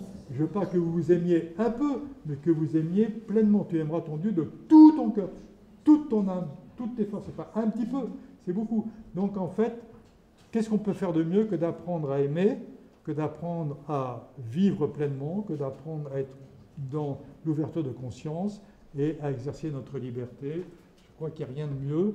Et donc, je crois que c'est ça la bonne réponse à la menace de l'intelligence artificielle et que je crois qu'il s'agit vraiment d'honorer le fait que nous avons de la chance de pouvoir, autour du Christ et en Christ, être les uns avec les autres et bâtir une fraternité parce que c'est la seule chose qui nous permettra de traverser les épreuves de la vie. Voilà ce que je voulais vous dire.